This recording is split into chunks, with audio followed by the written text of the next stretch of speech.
Alright, we should be live. Thank you everyone for tuning in. Be sure to hit the like button and subscribe, but let's get into sprint qualifying. It'll be starting in 30 minutes time, and we have got a lot of action to look forward to. So, yeah, let's get right into it. Of course, we had sprint qualifying yesterday where we saw Max Verstappen pip Lando Norris by just shy of a tenth of a second.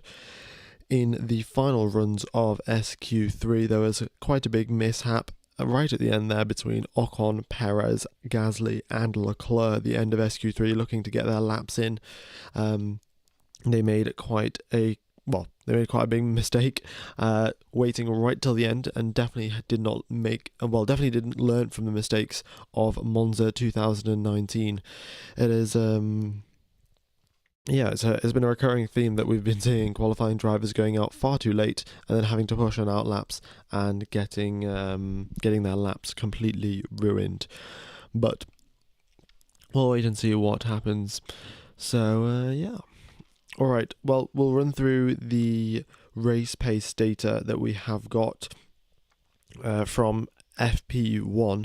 We don't have that much data, but we might as well go for it. It obviously does say that the Red Bull is the quickest car in race pace, but the McLaren is within 1/10 of a second of the Red Bull in race pace. So if that means if Lando Norris can get ahead of Max Verstappen in the opening lap or in the first couple of laps of the race, then we have a very good chance of Lando Norris winning this sprint race. It could be Oscar Piastri. He could get a better launch because you've got to consider going between turn number 1 and all the way up the hill to turn number 3, there is a massive straight, and if you can slipstream past, then it puts you in a brilliant position.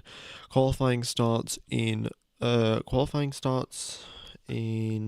I don't know what the time would be in America, but it would be in, let me work this out. The actual qualifying would be in 4.5 hours. That's when it starts. So, yeah. I'm sure you could work out 4.5 hours from there. But, yeah, the sprint race now, and then we have the full qualifying in 4.5 hours time. Hello F1 Gamer, do you think George may have a chance of a podium / a pole? Well, George Russell in 4th position. He definitely does have a chance of a podium here. Given Piastri hasn't been performing that well past couple of races compared to Lando Norris, he's been a little bit behind. And his racecraft, of course, is only his second season in Formula 1, so he hasn't learned all of the tricks here and there. He hasn't driven that much at Austria. There are a few tricks that you can get under your belt and really get some overtakes done. So, yeah, if George Russell can do that and Oscar Piastri can't, then Russell has a solid chance at a podium. Yep, it is the sprint and then straight for qualifying, no free practice in between. That is the brand new sprint format for 2024. Alright. Let's see, what else have we got going on? Well, the drivers now, they're just making their way to the grid. In fact, I might just refresh the data to get everything coming through.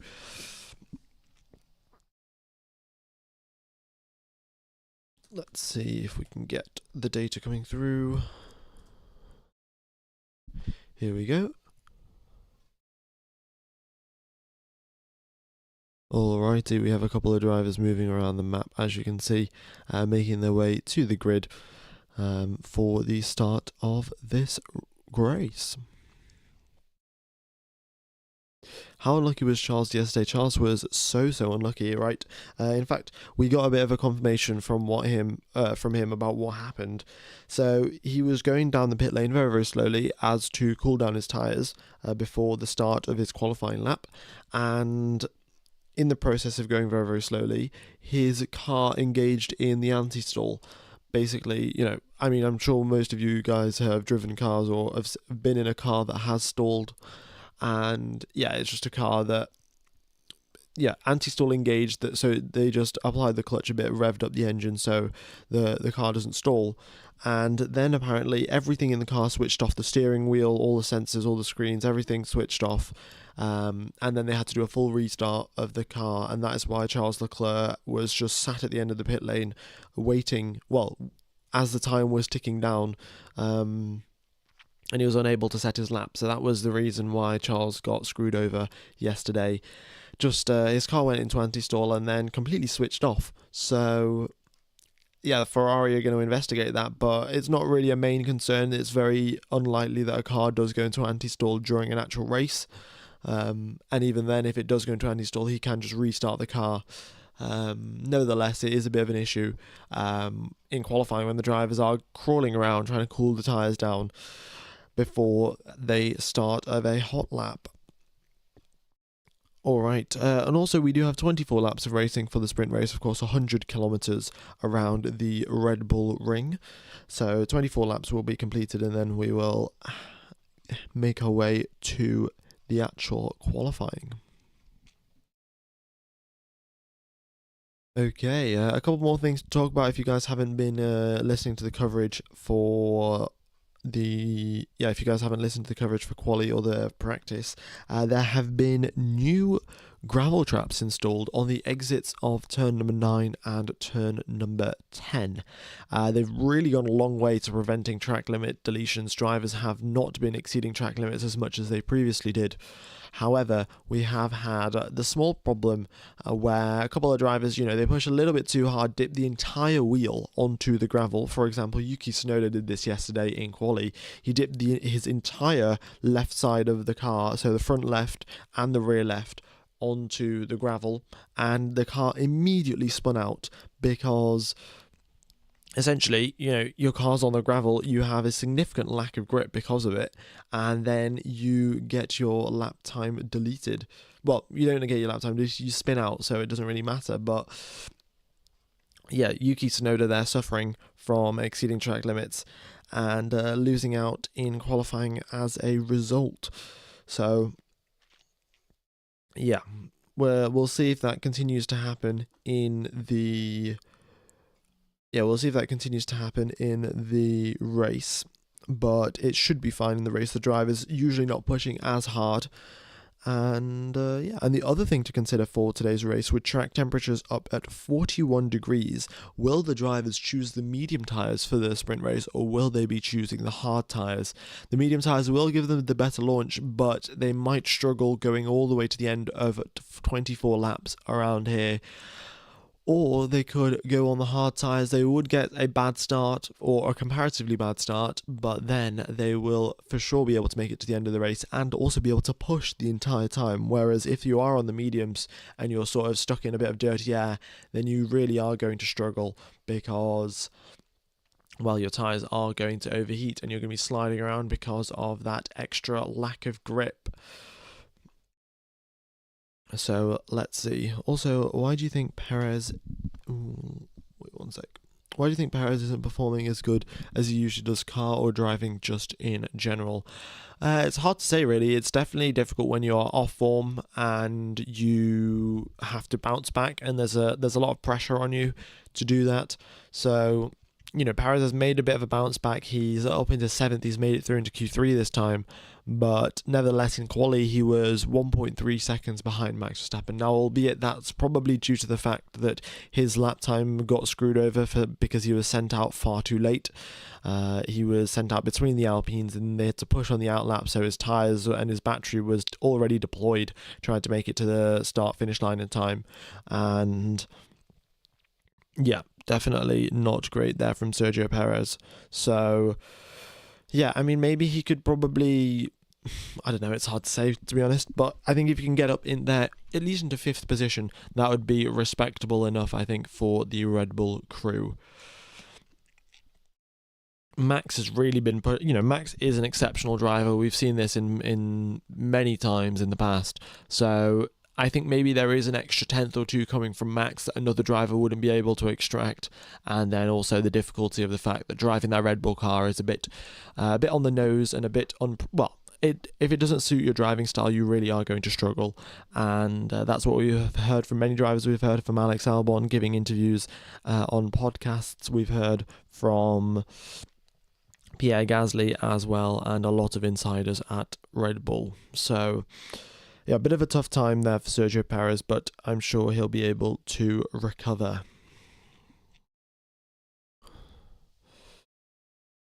Okay. Let's see. What else have we got to talk about? Oh yes, the Aston Martins in 12th and 13th. They've been struggling recently. Fernando Alonso came out saying Aston Martin have got to improve and they've got to make some better upgrades, and upgrades that have more often. They need more upgrades more often, and upgrades that actually have an impact on the performance of the car. So yeah, Aston Martin, they have still got a bit of ground to make up. They are apparently quicker than the Alpines in the race place simulations, and the Alpines are up in 8th and 9th. So if they can clear Kevin Magnussen and Charles Leclerc, then there is a solid chance that they might be able to overtake the Alpines, given the fact that we have 3 DRS zones at this circuit. One coming down the main straight, one going down the straight from turn 1 to turn 3, and then the next one from turn 3 to turn 4. Loads of DRS zones and loads of opportunities for the drivers to overtake.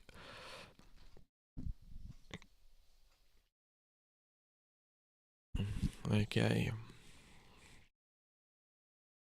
Max will indeed win this, as he's got an elbow injury from sim racing. Yes, I saw that. Max is treating F1 like a side quest, and sim racing as the main story, but we'll wait and see. Any guesses on where Newey is going? Oh, it is hard to say. I mean, Adrian Newey's wife has said that he needs a much-needed holiday and a break from Formula One. So maybe he will just take a complete hiatus, and we'll see him in a couple of years' time. And it's hard to say which team he'll go to. Maybe he'll go back to Williams, where he previously was an engineer. Maybe he will go looking for maybe to McLaren, maybe to Mercedes. It is very hard to say where he's going to go.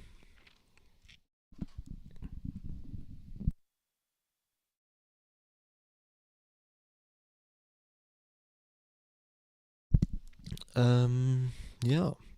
All right. All of the drivers are currently lined up on the starting grid. All the engineers and mechanics are waiting around the cars, about to get ready to go. Yeah, let me know what your predictions are for the 24-lap sprint race that we have got coming up. 18 minutes left till we get underway for some racing.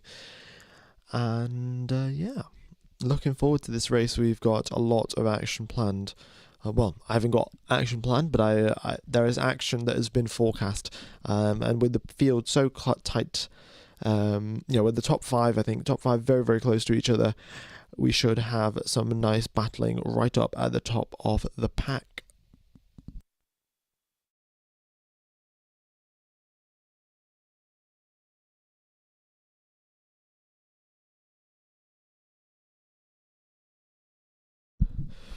Okay. Also, Alex Albon once again in the pit lane. I'm going to have to check what that is about. I don't know why he's starting from the pit lane again. He did the previous Grand Prix as well, starting from the pit lane. But yeah, I shall find out why he's starting from the pit lane. Bit odd there, but we'll have to wait and see. Also,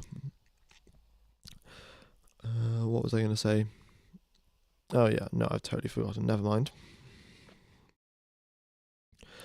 Oh yeah, just the usual. The top 8 will be getting points. None of that has changed. 8 points for first position, 7 points for second, going all the way down to the 8th place for getting 1 point. The tyres that we have here in Austria are the C3s, C4, and C5 for the hard, medium, and soft, respectively. So the softest tyres in Pirelli's range to try and extract some grip out of this low grip circuit. And the circuit isn't that high energy either. So only 7 corners, so track tyre wear is not that big of a concern. And yeah. Alright, also I would like to point out McLaren have brought front wing upgrades and front suspension upgrades, very big upgrades in the grand scheme of things. So, last race, McLaren were only 2.2 seconds behind Max Verstappen right at the end.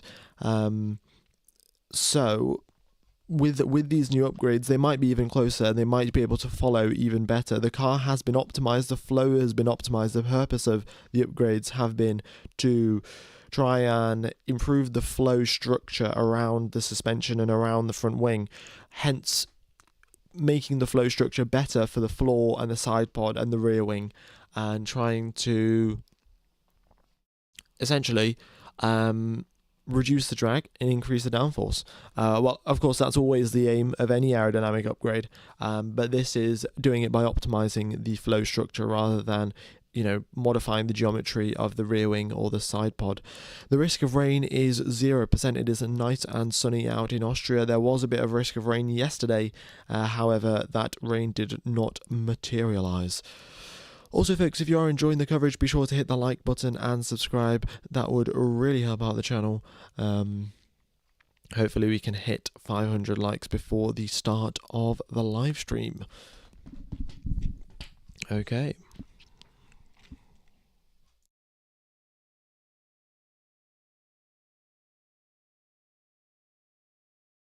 Let's see what else is going on here in the paddock. Not that much, really.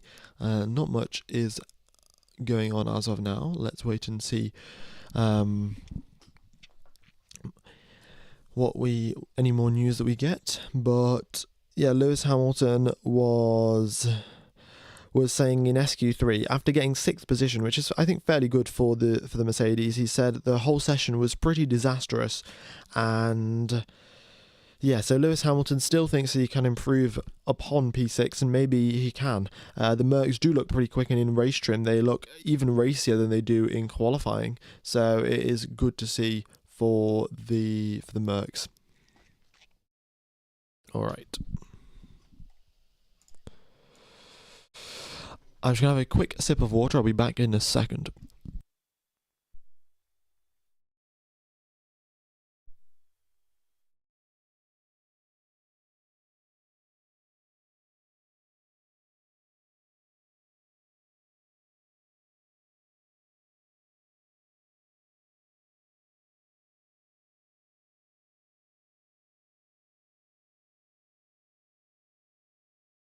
Right.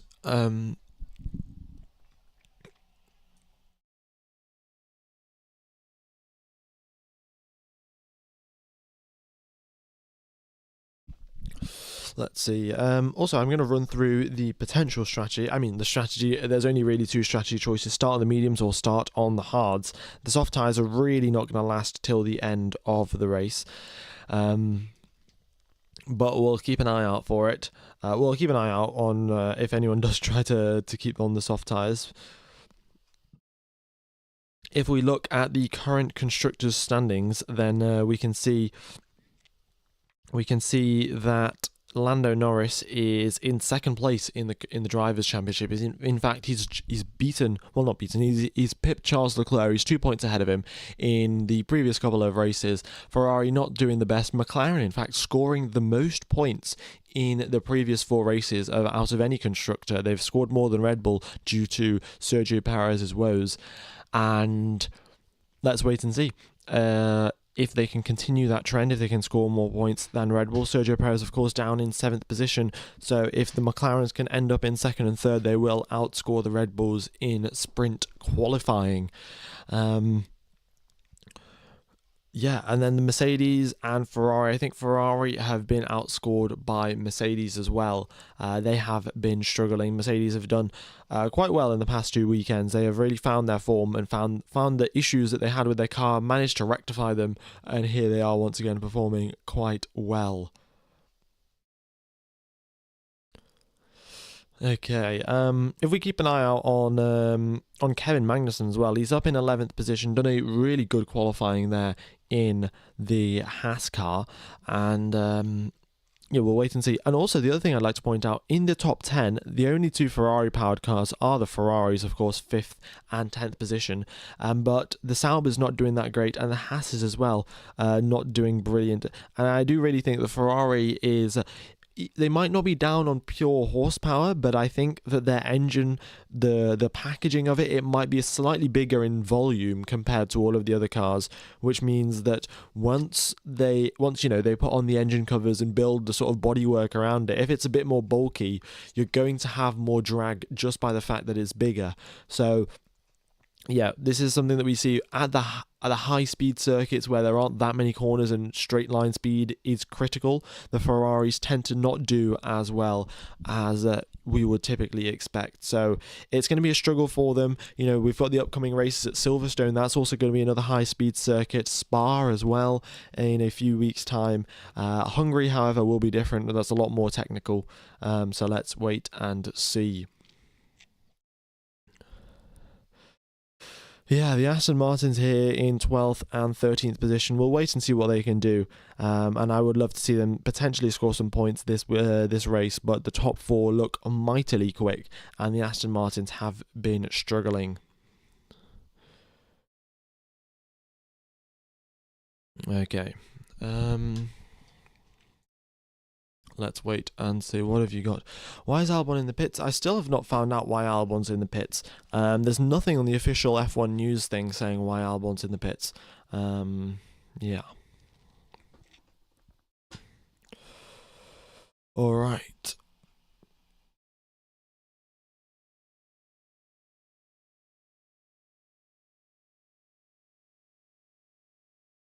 Ooh, Lando Norris. Lando Norris is a little bit ill. He might be struggling a bit during the race, but he said he's still going to. Well, he's going to continue on driving, so he should be fine. But yeah, he's been struggling with. I don't know. I'm not sure exactly what he's got, but he's been feeling ill for the past 2 weeks, which is not great. Where do you think Sainz will end up next year? Well, I've got to say, Carlos Sainz, he has been. He should have got a seat by now, but he's been shopping around the Formula 1 paddock trying to get the seat at the best possible team. And the other thing that he needs is most likely an exit clause. He needs a 1-year exit clause because if you think about it, Carlos Sainz, a driver of a very good caliber, right? Like he has got some amazing driving skills in him, and he's very, very quick.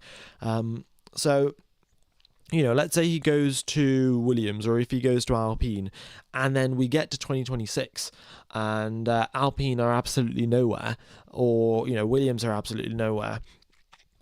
It is mightily critical that he has a 1-year exit clause because there is definitely potential for a seat to open up at Mercedes, at Ferrari, or just at any of the top teams in 2026. So yeah, if he can keep that 1-year exit clause and he can be like, right, I want to leave, then yeah, that would be the ideal case scenario for Carlos Sainz. You know, he gets a drive at Williams for a year, and then he gets an exit clause and goes to the top team in 2026, because he definitely has the performance and the pace to do that. So let's wait and see. But yeah, the second Alpine driver spot still yet to be confirmed. Both Haas positions still yet to be confirmed. The second Kick Sauber is yet to be confirmed. The second Aston Martin drive still yet to be confirmed. I'm sure it'll still be Fernando Alonso, but yeah, it has not been confirmed as of now. And of course, the second Mercedes driver as well.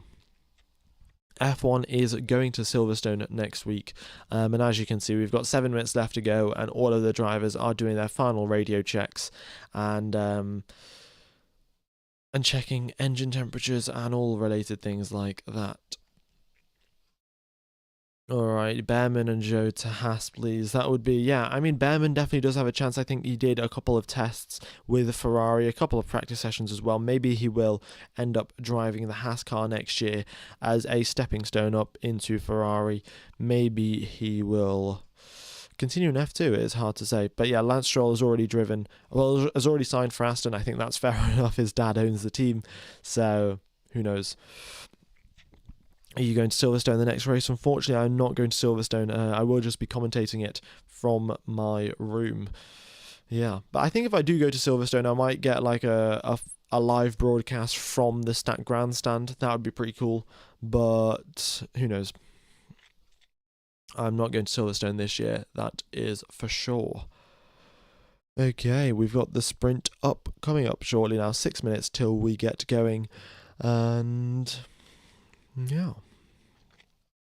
I don't get it for Lewis right now. Ferrari's not performing as good as Mercedes.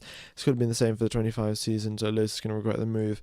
Yes, that is the thing, but I don't know how much Lewis cares if he's getting £100 million from Ferrari, which is quite incredible. But I'm sure he does care to an extent. But of course, you will still be driving for the prancing horse, and Ferrari are never that far behind. They're always right there, so I have a feeling that he'll be happy either way, and Ferrari will endeavour their best to try and put the best car out for him. And I think Ferrari are actually doing not a full engine redesign, a full car redesign for next year, so the chances that Lewis does well are quite high. Yeah, Albon is still in the pits. Right, I'm going to see if there's any more updates on why Alex Albon sat in the pits, but very, very odd there.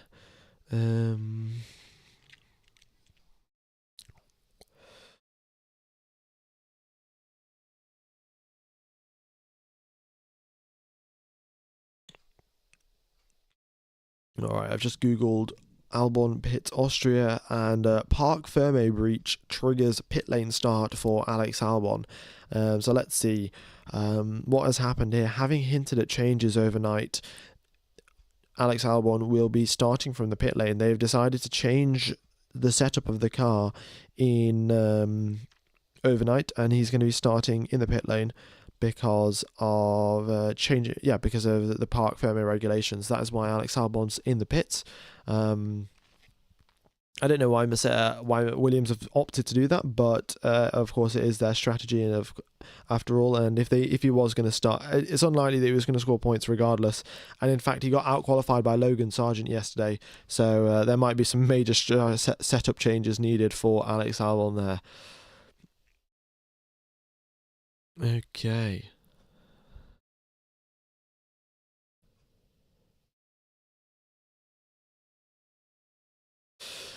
I heard Max is down to his last engine or something. Yes, that is correct. So essentially what happens is the drivers get an allocation of 4 power unit components. So they get 4 internal combustion engines, 4 MGUKs, 4 MGUHs, and 4 batteries, 4 control electronics, and all other related things. Right, they get 4 of each.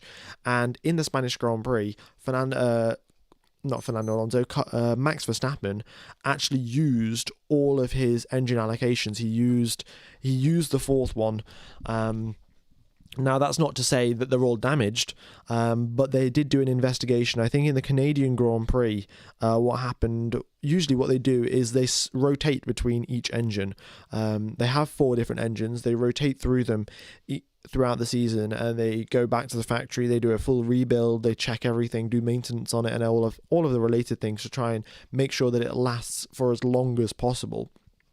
But I think what happened was in the Canadian Grand Prix, in one of the free practice sessions, Max Verstappen had an issue, so they changed out the engine and sent the old engine back to the factory. The factory have gone and investigated that and found that there is a major issue that could result in him needing to take a brand new engine and hence get a grid penalty. He's not going to be getting a grid penalty this weekend unless his engine has another issue. And to be fair, his engine did have an issue in free practice 1. It's sort of just all switched off. He came out the final corner and everything stalled. So, not stalled, his steering wheel went black and everything switched off. So they had to take him back to the pits. They did a quick restart and he was back out. But yeah, it's interesting. We'll wait and see. Alright, so here we are then. We are at the F1 sprint. We have got 4.3 kilometers in the Styrian Hills to race around. The drivers will be reaching top speeds of 340 kilometers an hour with the help of DRS and slipstream here in Spielberg. We have 3 sectors, 3 DRS zones, and 10 corners. All of the drivers are now up on the jacks. The engineers are about to take off the wheel covers, and we will be going racing shortly. Be sure to tune in. Be sure to hit the like button, and subscribe to the channel. Hope you are enjoying the coverage. Let's get underway for the Grand Prix. Everyone has opted for the medium tyres. We've had the tyre information come through. Everyone's is starting on the mediums. So a very equal strategy. No one taking the risk to start on the softs. No one taking the gamble to go long on the hards. Everyone has opted for the mediums for the optimal race tyre. We have Alex Albon starting in the pit lane. The 2 Kick Saubers starting in 18th and 19th alongside each other. Then we have Nico Hulkenberg and Daniel Ricciardo, Logan Sargent in 15th after outqualifying his teammate for the first time in for the first time this season. And then we have Yuki Tsunoda in 14th, the 2 Aston Martins in 12th and 13th.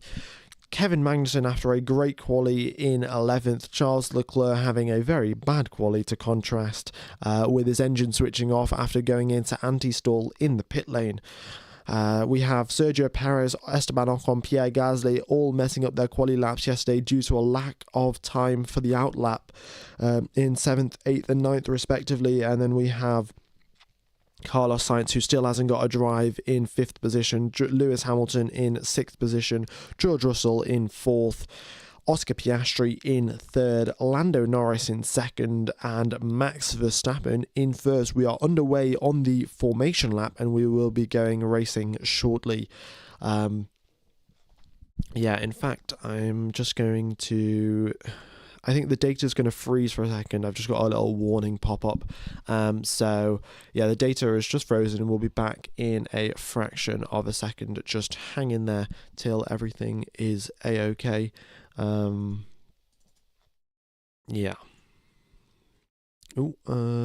just... Here we go. Hopefully that's going to... Alright, everything is working fine there. We have got the data coming through. And let's get underway for some racing.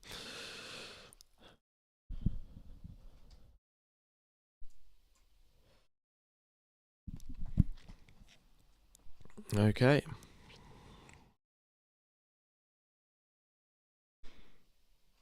Everyone now just making their way around the circuit, getting ready, doing all the burnouts, the necessary tyre warm-up procedure, getting the clutches in the correct settings to start on a little bit of an uphill, and here we go.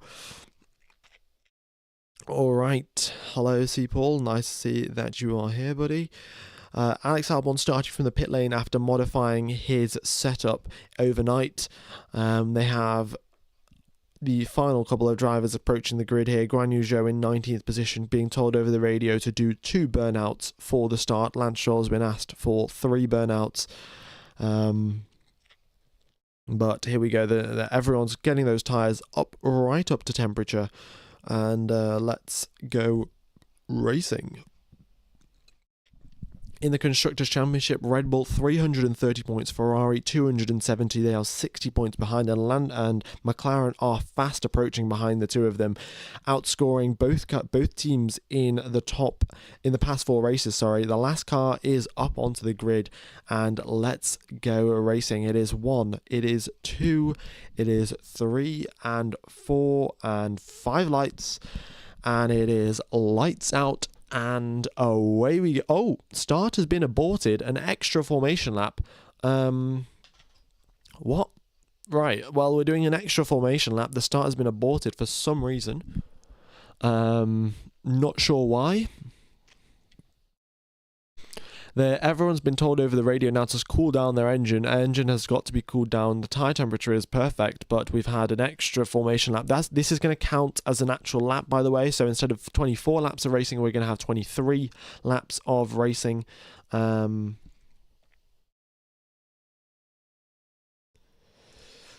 All right. Oh, the data's frozen. It should be back in just a second. A burnout is where the drivers spin up the rear tyres as a way to heat them up. So, yeah, hello, Sabo Satrek. Seems that you're verified on YouTube. Nice to see that. Yeah, hope you are enjoying.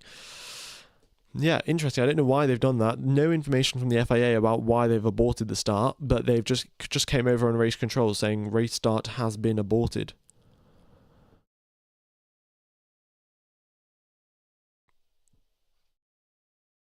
It might be something to do with Alex Albon's car. It's hard to say, really.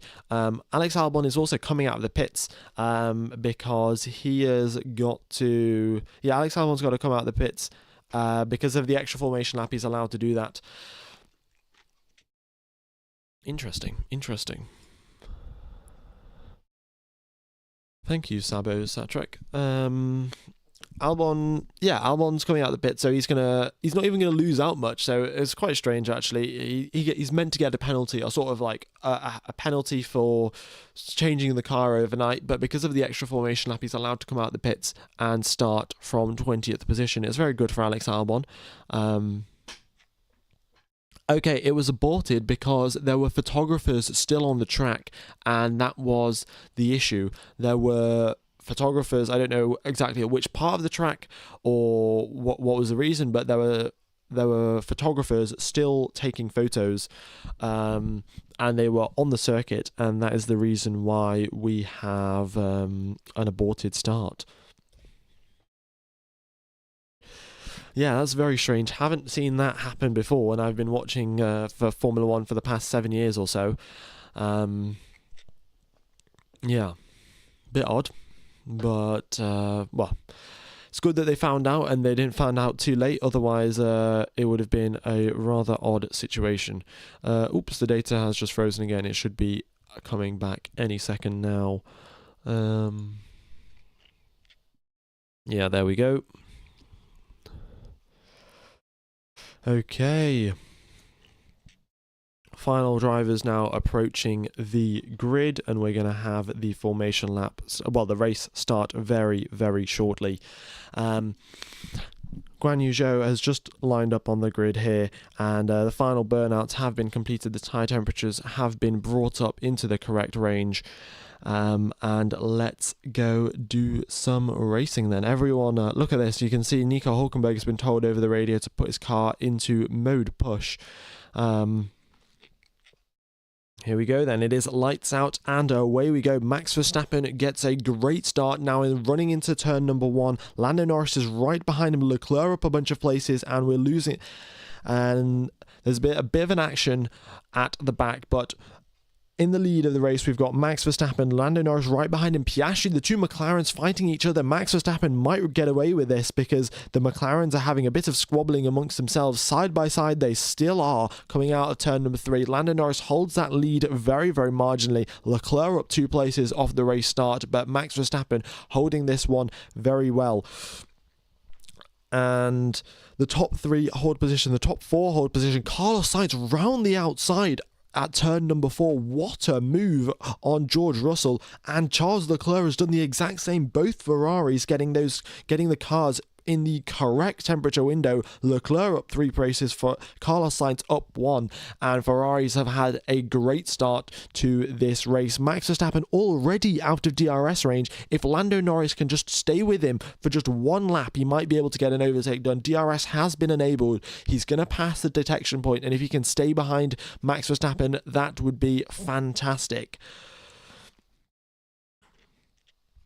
Here we go then. Lando Norris, he's got the DRS, he's going to have the slipstream on Max Verstappen, and here he is gaining into turn number 2. He's a little bit too far back on this occasion, but going into 4, he has a solid chance of an overtake. So here he goes, on the power he is, gets a good exit out of there, so does Verstappen, but Verstappen hasn't got DRS assistance. We've got a long DRS train coming down the main straight. In fact, every single driver is got DRS. Lance Stroll about to get an overtake done here on Esteban Ocon. They go side by side into turn number 4, and Lance Stroll gets that move done nicely up into P10, 2 points away, 2 positions away from some points. Lando Norris still in the lead of this, still in second position, chasing down Max Verstappen, 8 tenths behind him, and the DRS is really helping him out then. So here we come out of the final corner, and Lando Norris is managing this one nicely.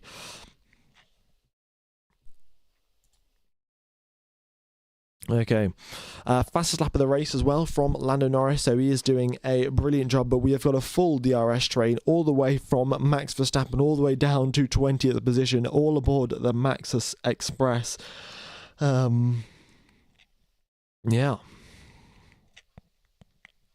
Okay. Here we go then. What's going to happen? Lando Norris closer than he has ever been. He's got the DRS, he's got the slipstream, 1/10 of a second, 1/2 tenth of a second. Going into turn number 4, he looks to the inside, and Max Verstappen a little bit too far ahead to allow that one to happen. But Lando Norris is getting closer. He's got pressure behind as well. Oscar Piastri is in his mirrors. I have a feeling McLaren are going to come over the radio and say, don't fight amongst yourselves, fight Max Verstappen, and then deal with everything else later. They've told Oscar Piastri to ignore the fuel reading on the dash. Seems like McLaren are really going at it here. Let's wait and see. Let's wait and see. Here he comes, and Lando Norris, 5/10 of a second. That's closer than he was on the previous occasion. He's got the DRS, he's got the slipstream, and here he goes now, 6/10 coming down turn number 2, going up the hill now into the braking zone. It's an uphill braking zone. The drivers can brake a lot later than they think, and here comes Lando Norris. It's 3/10 of a second going into this braking zone, and he is really pushing here all the way up onto the curb when he starts hitting the brakes, and 3/10 of a second is here he is. He looks to the inside, he's got a brilliant exit, seems like he's holding the overtake button, and side by side they are going through turn number 4, but once again Lando Norris a little bit too far back, and Verstappen is holding his line. He's not even going defensive. He's saying, if you want to overtake me, you've got to take the compromise line. I'm not taking the compromise line whatsoever. We're on lap number 4 of 23, and we still have a battle for the lead of this race. Oscar Piastri is right on the tail of Lando Norris, and drivers are going to have to start managing these tyres here. We've also got a couple of drivers are getting messages over the radio saying to cool down their engine and to cool down the brakes, because 44 degrees is the track temperature, 29 degrees is the air temperature. The brakes and the tyres are going to be suffering. Here comes Lando Norris for the 5th time of asking, what can he do on this occasion? And he is right up there, and side by side they are into turn number 9. Looks like Max Verstappen made a little bit of a mistake, and Lando Norris has got the lead. Now the question is, who has the DRS? It is Lando Norris with the DRS. Max Verstappen hasn't even got the detection point, and going into turn number 4, who's got the lead? It seems to be Lando Norris. Great move, but Verstappen's got him back. Verstappen, out of nowhere, has re-overtaken Lando Norris, and Lando Norris has lost the position to Piastri. Oh my god, Lando Norris making a very big mistake there into turn number 4, locking up, and both Piastri and Verstappen have now overtaken him, and now it's now Piastri's turn to try and overtake Max Verstappen. Lando Norris had his chance, he's missed his chance, and locking up into turn number 4, very, very unfortunate there by Lando Norris. He's had his attempt, now it is his teammate's attempt. Here we go. Max Verstappen back up there, and I have a feeling Lando Norris got a bit spooked by Verstappen in his mirrors. He was in his left mirror, he was in his right mirror, and Lando Norris missing his braking point. Oscar Piastri now 3/10 coming out of turn number 2. If he can get a good exit out of here, and Verstappen hasn't got any DRS, and unfortunately Piastri's messed that one up royally. He got a bit too much wheel spin out of turn number 2, and he's too far back to get an overtake into 4. Alright, but the McLaren's here right at the neck of the Red Bull, right at the tail of Max Verstappen, and I have a feeling for the next 18 laps we're going to have constant overtaking attempts here between the two, between the McLarens and the Red Bulls. I must say Lewis Hamilton as well, right on the tail of George Russell. And Russell will be feeling the heat here. He's got to try and get ahead of Sainz, but Sainz has been making life very hard for him. And in fact, Sainz might be breaking the Sainz actually might lose DRS here off Lando Norris. He's struggling a little bit. He did get a very, very good start, but he might be struggling with his tyres. The DRS train has been severed. Sergio Perez and Kevin Magnussen have split off the DRS train from the top to the top half of the pack to the bottom half of the pack, and as you can see, Sergio Perez is very much in a no man's land. All right. Max is maintaining that gap 0.4 of a second, and he's been able to hold it. And this is the thing: the Red Bulls, he's still able to hold that gap, given the fact that for 3 out of the 4 straights on this circuit, Max, the drivers behind him have DRS. You know, Piastri has DRS down the main straight, the second straight, the third straight on this circuit, and still unable to overtake Max Verstappen. So Verstappen doing a very good job defending here. All right. Also, folks, if you are enjoying the coverage, be sure to hit the like button. It really does help out the channel. And if you aren't subscribed, then I will be commentating the full qualifying race. Not the qualifying. I'll be commentating the full quali and the full race as well. So be sure to tune in for that. Okay. How is Sainz not profiting from the fight ahead? It is hard to say, but it seems like his tyres might just be struggling, and he's really he's losing out here. Piastri is managing to stay on the back of Verstappen, but unable to get any closer than Lando Norris did. But we'll give him a couple of attempts, and look at that. George Russell has just overtaken Carlos Sainz there. Carlos Sainz has been struggling for the past 2 laps, losing pace to the McLarens ahead. And now he's lost a position to Russell, and he's under severe pressure from Lewis Hamilton. Verstappen's over the radio saying the car's clipping way too much. Clipping basically means when the drivers go into the braking zone, the car switches into energy recovery mode.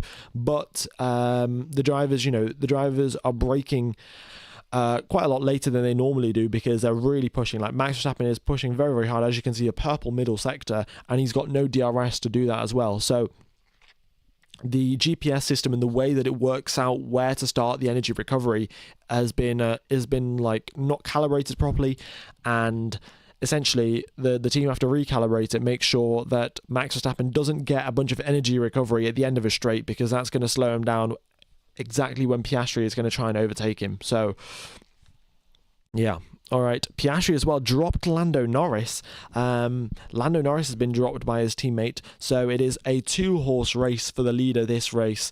Max Verstappen versus Oscar Piastri. 0.8 of a second is the gap as they go through the middle sector. We are on lap number 9 of 23. Here we go. Sergio Perez, he's now catching up to Charles Leclerc. Let's wait and see what will happen. And Carlos Sainz managing to stay on the back of George Russell and stay ahead of Lewis Hamilton. This is the thing. If Sainz can stay on the back of Russell, he will have a good enough chance to stay ahead of Lewis Hamilton, because he's going to have the slipstream from Russell. All right, Max Verstappen nearly broken DRS here from Oscar Piastri. Piastri is really struggling, and flat spot for Lando. Yeah, maybe Lando, I don't know exactly what issues Lando's having, but unable to hold pace. He's 0.6 down on the pace, and I think quite a big factor of that is just the slipstream and the DRS, because as soon as you lose DRS, that's 0.4 out of the window minimum. So if he's lost DRS, there's no chance that he's going to be able to stay on the back of him. Yeah, McLaren a 0.9 of a second now. Piastri as well. Looks like he's made a mistake somewhere, because the gap was 0.4, 0.5, and now it's up to just over a second, and we're on now lap number 10 of 23, and Piastri might be losing DRS here off Max Verstappen unless he can get it back in turn number 9 and 10, which are very, very tricky with the new gravel traps on the exits of the corner. It seems like he's going to lose the DRS, and Max Verstappen may just drive off into the sunset. It is the C5, C4, and C3, C4, C5. It is the softest tyres from Pirelli's range. So yeah, overheating might be a bit of an issue, and I'm sure we've got a couple of drivers being told over the radio to cool the tyres down a bit. Okay. And there we go. Max Verstappen has fended off the threat of the two McLarens. Lando Norris on his first attempt, he got ahead of him, but then he was on his left, he was on his right, and Max Verstappen sent one down the inside, and Lando Norris was not prepared for it. Oscar Piastri managed to get an overtake. That's how unprepared Lando Norris was, and then Piastri tried, but he could not get any closer than 0.3 of a second to Max Verstappen, and that has been the story of the first 11 laps of this sprint race. Max is an absolute demon indeed. He is given the fact that he did not have DRS for any of that, both McLarens had DRS, gaining at least 0.4 going down the straights. Verstappen being able to defend that is simply ridiculous. In fact, I can get the top speeds up here, I think. Yeah, I can get the top speeds up, and going down the speed traps, Max Verstappen is going 314 kilometers through the speed traps. Oh, sorry, let me have a look at the correct speed traps. Which one am I looking at? Yeah, so Lando Norris through the speed traps with the slipstream and DRS is going 315 kilometers an hour, and Piastri is going 317, okay? Max Verstappen is going 297. There's a 16 kilometer per hour difference going through the speed traps, yet Max Verstappen is still able to hold off the challenge of both McLarens. So yeah, I mean, you've got to give the man props. He's done a brilliant job, given the fact that he's still 16 kilometers an hour slower down the straights is incredible. Absolutely incredible.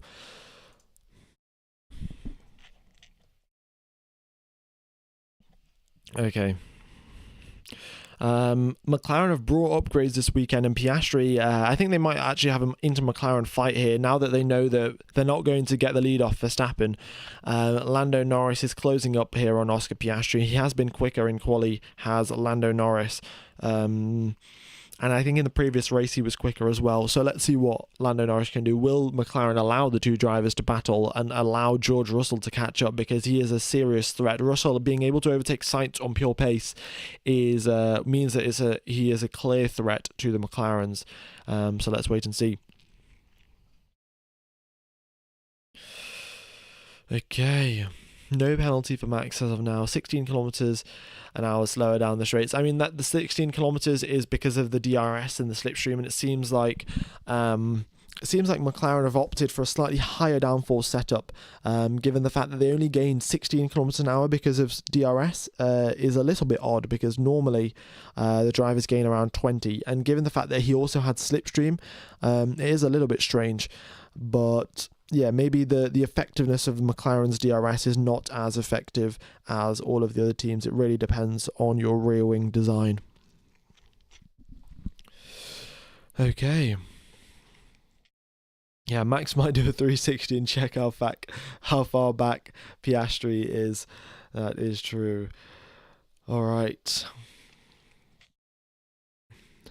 6,000 people have tuned into the live stream. Thank you very, very much for subscribing. In fact, we've hit the like target, so I might as well increase that up to 1,000. And Lando Norris has now got DRS on Oscar Piastri. The two McLarens are having a little battle amongst themselves. Now let's keep an eye out on the team radio at the bottom right of the screen to see if we have any McLaren messages coming through and what the team has to say about it. Okay. No McLaren radio messages as of now. I'm sure as we get onto the main straight, Lando is going to be, I'm totally faster than Piastri, let me go past. But yeah, this circuit is quite good for overtaking quite wide. The drivers do have an opportunity to actually make a clean pass. So yeah, and in fact we're getting radio from Piastri saying and 0.8. So it seems like the drivers are just being quite confident here and just saying, well, the team is being quite confident in saying that there's no need to do team orders. We trust you guys. And yeah. All right. Here they go then, into turn number 2. Norris too far behind. Now going into turn number 4. What can Piastri do? Can he hold off his teammate? Yes, he can by the looks of it. As they go through into turn number turn number 6, everything is a-okay between the two McLarens. Sergio Perez still a little bit too far back off Charles Leclerc in 8th place there. The Alpines have lost positions. They did make it through into SQ2, but however, Kevin Magnussen and Lance Stroll have both made the overtake on both Alpines, and they have been struggling so far this weekend. They seem to be fairly quick in quali, but once it comes to race pace, they are lacking a bit. Fernando Alonso as well, not having the best of weekends, being behind Lance Stroll in qualifying and in the race. So yes, not something that you see every day. I think Alonso's been having a bad couple of races so far. Let's just wait and see what happens. Okay, we have got 8 laps left to go. Lap number 16 of 23 of the sprint race here, and Lando Norris is right on Piastri's tail, and here they are once again into turn number 4. It is 3.5 tenths is the gap, and he is still too far back. Oscar Piastri's been told over turn number 6 to manage the snaps. Turn number 6 is one of those tricky corners where if you have ideally you want no understeer whatsoever through that corner, because it really does hamper the amount of pace that you can get. And if you do have understeer, then you're going to exceed track limits and you're going to get a penalty handed to you. So ideally, you don't have any understeer, but if you don't have any understeer, it's quite likely that your car will snap, and Piastri has got to be managing that. Otherwise, that will be a very big spin and probably a safety car given out. And yeah, oh, look at this. We've got Lando Norris team radio suggest right-hand paddle for turn 6, right-hand paddle. So both engineers, both sides of the garage are just trying to get their drivers to do as well as possible. So they're kind of fighting against each other, but they're fighting against each other in a productive manner to try and keep up with Max Verstappen and stay ahead of George Russell. Either way, it looks like we could have a potential double McLaren podium on our hands, unless they both take each other out going into turn number 4. They have not done that. They have managed to keep it clean, but Lando Norris still behind Oscar Piastri. Okay. Leclerc has to lift now because of temperature. Yeah, we've seen this. Pierre Gasly was also told over the radio to lift and coast a little bit. Maybe they put a little less fuel in the car. Maybe they weren't expecting so much. I don't know what they were expecting. Oh, probably they've got... Yeah, this is the issue. In Austria especially, there's quite a lot of overheating issues that we see, especially on the brakes. So I think what Alpine have done, because they were so quick in quali, they might have just reduced the size of their brake ducts, hence making them quicker in a straight line, and quicker through the corners, but not having enough cooling for their brakes. So yeah, we'll see what the Alpines do, but yeah, they're having to lift and coast, or maybe they just haven't got enough fuel in the car. We've got 7,000 people watching. Thank you everyone for tuning in to the coverage. If you are enjoying, then I will be commentating the qualifying that it will be happening in 4 hours time, or yeah, for 3.5 hours of time or something along those lines. Max Verstappen still in the lead of this race, 3.2 seconds ahead of Oscar Piastri. Lando Norris still got the DRS, but he's unable to get any closer than 0.4 of a second. Carlos Sainz still under pressure here, and he's in fact lost the DRS to George Russell, which was the critical thing holding Lewis Hamilton behind. So on this occasion, Hamilton now 0.5 of a second coming through turn number 9 and 10. He gets a good exit onto the main straight. He's got the DRS. Carlos Sainz hasn't got the DRS, so Hamilton has got a very good opportunity to get an overtake done here. Here they go into turn number 10, and not turn number 10, turn number 1. Sainz gets a good exit, so does Hamilton. They both run all the way out onto the curb. And Hamilton once again with the slipstream now, 0.3 of a second. He backs off a little bit early here. He knows that he can get the overtake done into 4 if he gets a great exit out of 2, and he has done exactly that. The DRS flap is wide open. He's going to have that extra speed boost as he comes down the straight, but alas, Lewis Hamilton too far back to get the overtake done, and Carlos Sainz has fended off that attack for one more lap. We've got 5 laps remaining, and Carlos Sainz has got to hold that position for 5 more laps. Okay.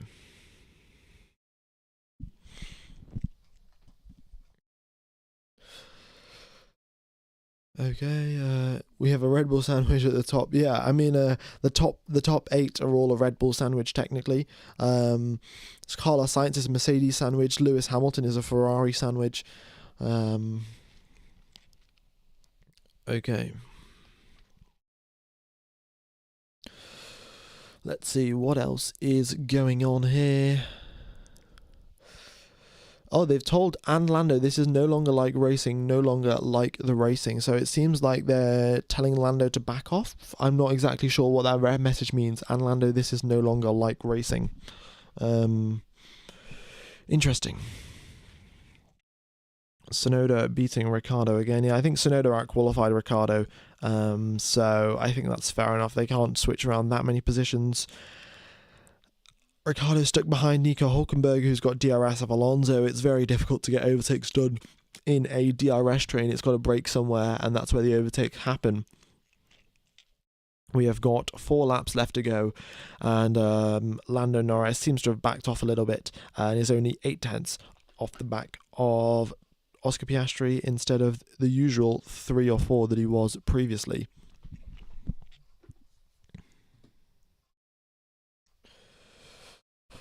All right, here comes Lewis Hamilton now on Carlos Sainz again. Once again, they are coming through turn number 1. Hamilton a bit further back than he was on his previous attempt, but that's going to give him a bit of a slingshot as they go up into turn number 2. 5 tenths is the gap, and this time once again he's trying to get a good exit out of here. If Carlos Sainz can get a better exit than him, then it is game over, and Carlos Sainz has done exactly that. He gains a tenth going through turn number 2, and Hamilton too far back to get an overtake done. Piastri has been doing the exact same trick on Lando Norris as they go through turn number 2. He compromises his entry a little bit, but gets a absolutely amazing exit, and there is nothing Norris can do, even with the slipstream, even with the DRS. He is still too far back to get an overtake done into 4. So yeah, some great defensive driving there from Piastri and Sainz. Alonso losing 2 positions there. Don't know what's gone on, but he has lost a position to Hülkenberg and Ricciardo, and he is really not doing that well. Alonso's just come over the radio saying, it was a very optimistic move. I was able to make the corner, but I missed the corner. But all is okay. So, yeah. So Alonso, it looks like he just went for a dive bomb. I'm going to be totally honest. Haven't got the replay through just yet, but yeah, I think he went for a dive bomb into turn number 3, trying to get past a couple of drivers ahead of him, and he lost a position. Okay. We are on the penultimate lap of this Grand Prix. Max Verstappen holding a 4-second lead over the rest of the competition on the previous laps, going 2 tenths quicker than Oscar Piastri, 3 tenths quicker than Lando Norris. Max Verstappen showing once again why he has got 3 world championships, even with the DRS and the slipstream, and all of the overtake buttons to his advantage. Both McLarens have tried and failed to get past Max Verstappen. Lando Norris, in fact, briefly did get past him, but could not stay ahead due to Max's tricks. You know, he was in his left mirror, he's in his right mirror. Lando Norris misses his braking point, and Verstappen's down the inside, and he doesn't even realise what's happened. A great move by the current reigning world champion. Lando Norris once again trying to get past his teammate. 3 tenths is the gap as they go into turn number 2. And Piastri, does he get a good exit out of turn number 2? Yes, he does. The gap has been put back up to 5 tenths, and he should be A-OK going into turn number 4 against his teammate. 3 tenths is the gap. Both drivers are deploying overtake mode here. They've both been told over the radio that they have overtake mode available, but it is the final lap of the sprint race. Max Verstappen rounds out turn number 7 and heads into the final sector for the final time in this race, going through turn number 9, turn number 10. Not a single track limits extension from either driver, nowhere near the gravel, and he comes out the final corner to win the sprint race in the Austrian Grand Prix. A great drive for the Red Bull driver at the Red Bull Ring, and a fantastic job indeed. But a great result in the end. Both McLarens come home in 2nd and 3rd position. George Russell in 4th position. Carlos Sainz holds on to 5th against Lewis Hamilton. Charles Leclerc in 7th, and Sergio Perez in 8th. Those are the top 8 who have scored points today. We have got qualifying starting in... How many hours have we got? We're in 2.5 hours. No, not 2.5 hours. In 3.5 hours, we have got qualifying underway. In 3.5 hours, we've got qualifying. Piastri is in 2nd position after getting past his teammate, but the top 6 remain in position otherwise. Charles Leclerc had a great start, going up from 10th place up into 7th. And Max wins the Austrian Grand Prix sprint. So that has been the sprint race, folks. I'm going to end this stream. I'll take you over to the full race stream. So make sure to hit the reminder so you guys watch the full race as well. I suspect it's going to be a lot more exciting because the strategy is really going to mix things up tomorrow.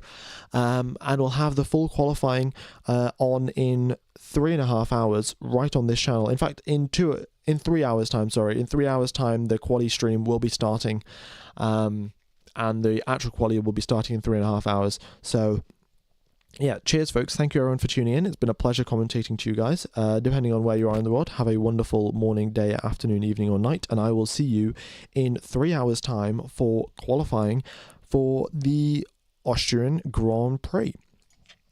Cheers fellas.